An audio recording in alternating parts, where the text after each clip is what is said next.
Welcome to আর রান্নাঘর। আজকে পৌষ পার্বণের দিন আমি সেই রকম কোনো পিঠে বাড়িতে করতে পারিনি, কারণ আমার হাতে সময় নেই। আমি এমনিতেও নর্মাল টাইমে পিঠে করে খাই, তবে আজকে যে পিঠেটা দেখাচ্ছি এটাকে অনেকে ভাপা পিঠে বলে, আর মুর্শিদাবাদে আমাদের এগুলোকে ধুকি বলে। এই ধুকি মুর্শিদাবাদে এতটাই প্রচলন আছে যে মুর্শিদাবাদের রাস্তায় সকাল সন্ধে লাইন দিয়ে নিতে দেখা যায় মানুষজনকে। সেই লাইন দিয়ে খাওয়ার যে ধুকি, সেটাই আজকে আমি বাড়িতে করে দেখাচ্ছি। এই ধুকি আমি দুরকমভাবেই করি, এক ভেতরে গুড় দিয়েও করি, আবার গুড় ছাড়াও করি। তো কিভাবে করি চলুন দেখি। প্রথমে আমি সেদ্ধ চাল 2 বাটি নিয়েছি। সেদ্ধ চাল বলতে যে চালে আমরা বাড়িতে ভাত খাই, সেই চালকে প্রথমে জল দিয়ে ভিজিয়ে রেখেছি। কতক্ষণ রেখেছি আপনাদের প্রয়োজন মতো বা সময় মতো, আমি যেমন 3 ঘন্টা মতো ভিজিয়ে রেখেছি, আপনারা 1-2 ঘন্টা ভিজিয়ে রাখলেও হবে। শুধু কিছুক্ষণ ভিজিয়ে রাখবেন যাতে চালটা একটু নরম হয়ে যায়। তারপর আমি জলটা এইরকম একটা ঝুড়িতে জলটা ঝরিয়ে নিয়েছি, দেখুন। তারপর চালটা একটু হালকা হালকা যখন একটু শুকনো হয়ে গেছে, তখন আমি মিক্সির জারে দিয়ে দিলাম এই চালটা।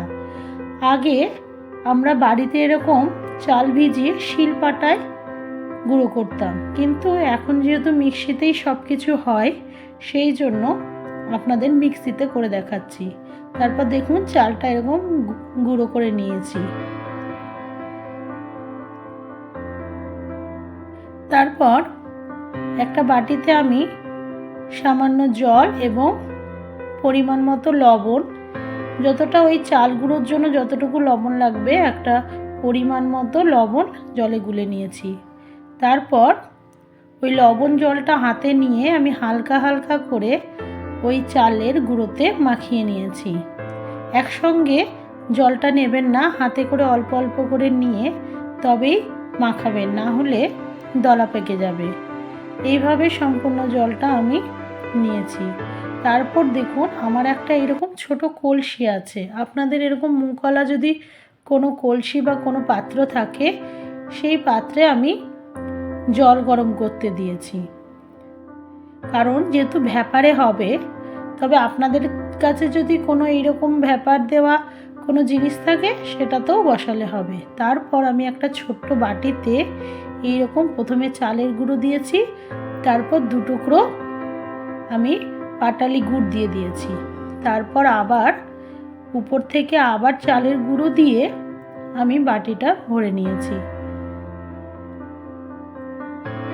এইভাবে এক বাটি তৈরি করে তারপর একটা পরিষ্কার কাপড় উপর থেকে এরকম করে ঢাকা দিয়ে দিলাম। ঢাকা দেওয়ার পর যখন জলটা ফুটে উঠেছে, ঠিক সেই সময় দেখুন জলটা ফুটছে, এই সময় আমি বাটিটা বসিয়ে দেব এইভাবে উল্টো করে বসিয়ে দিয়ে, এবার আমি দেখুন বাটিটা হালকা হাতে এইরকম হালকা হাতে তুলে নেব। দেখুন একদম বসে গেছে বাটির মতো। এবার কাপড় দিয়ে আবার এটাকে চালের গুঁড়োর এই মিশ্রণটাকে ঢেকে দিলাম। এইভাবে কিছুক্ষণ প্রায় 3 থেকে 4 মিনিট এটা হতে দিতে হবে। যখন হবে তখন বুঝতে পারবেন, হাতে করে দেখে নেবেন, এইরকম হাতে করে দেখে নেবেন যে এটা বসে গেছে কিনা। যদি বসে যায় তাহলে খুলে তখন দেখবেন। দেখুন আমি হাতে করে একবার দেখে নিয়েছিলাম উপর থেকে, তারপর দেখুন এবার খুলে দেখাচ্ছি আপনাদের পিঠেটা কীরকম হয়েছে। প্রচণ্ড গরম, আমি হাত দিতে পারছিলাম না, কিন্তু তারপরে একটু ঠান্ডা হলো তখন আমি হাত দিলাম। দেখুন এইরকম কি সুন্দর দেখতে হয়েছে। এইভাবে আপনারা বাড়িতেই এরকম ভাপা পিঠে গুড় দিয়ে করে নিতে পারেন, বা আমি যেমন আরও একটা করেছিলাম সেটাতে আমি গুড় দিইনি, শুধু নর্মালি ওই চালের গুঁড়ো দিয়ে বসিয়ে দিয়েছিলাম। দেখুন সেটাও করে আপনাদের দেখাচ্ছি। এরপর আমি গুড় উপর থেকে দিয়ে দিলাম। তবে যদি আপনাদের গুড় দিয়ে খেতে ভালো না লাগে তাহলে আপনারা যে কোনো তরকারি দিয়েও খেতে পারেন, তাতেও খুব একটা খারাপ স্বাদের হয় না। এইভাবে সকালবেলায় শীতকালীন সকালে সন্ধে মুর্শিদাবাদে এই ভাপা পিঠের প্রচলন আছে। আপনারা করেও দেখুন। থ্যাংক